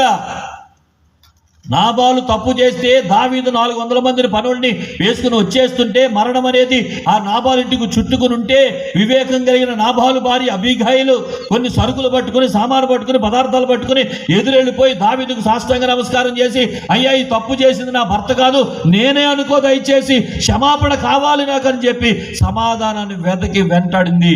ఇంటి మీదకి వచ్చిన మరణాన్ని తప్పించింది. స్తోత్రం చెప్పండి. అలా ఉండాలి. సారీ అని చెప్తే ఏం పోయింది? నీ పరువు ఏం పోయింది? ఇగోసి మళ్ళీ దానికి ఆడే రావాలి నా దగ్గరికి. ఆ వస్తేనే ఏం వస్తేనే కాదు. ఆ మాటలు అదే స్పష్టంగా చెప్పాడు. కావున నీవు బలిపీఠం వద్ద నిలబడినప్పుడు నీ మీద నీ సోదరుడికి, నీ తప్పున్నా లేకపోయినా నీ మీద అవతరుడికే కోపం ఉందని తెలిసినా నువ్వే ఆ అప్పను వదిలిపెట్టి, ఆ తప్పున్నా లేకపోయినా నువ్వే వెళ్ళి సమాధానపడని రాసి ఉంటుంది ఆ మాటలో. స్తోత్రం చెప్పండి. హల్లెలూయా. కంఠంలో ప్రాణం ఉండగా ఇలాంటి కబుర్లు చెప్పండి. ఓ పాస్టర్ గారు కొన ఊపిరితో ఉన్నాడట. ఇక చచ్చిపోతాడు కాసేపట్లో. అందరూ చెవులు శాటల్లా చేసి చుట్టూ కూర్చొని అంటున్నారు ఏం చెప్తాడా. ఆయన అంటున్నాడంట, సెక్రటరీని ట్రెజరర్ని పిలవండి అంటున్నాడట. పాస్టమ్ గారు కోపం వచ్చేస్తుంది. బతుకుండగా వీళ్ళిద్దరూ వేబుద్ధి నేసారు ఆయన్ని. అయినా వాళ్ళిద్దరిని రమ్మంటున్నాడు. మళ్ళా కాగితాలు ఎక్కడెట్టాడో చెప్పొచ్చు కదా అన్నట్టు ఆవిడ కోపడుతుంది.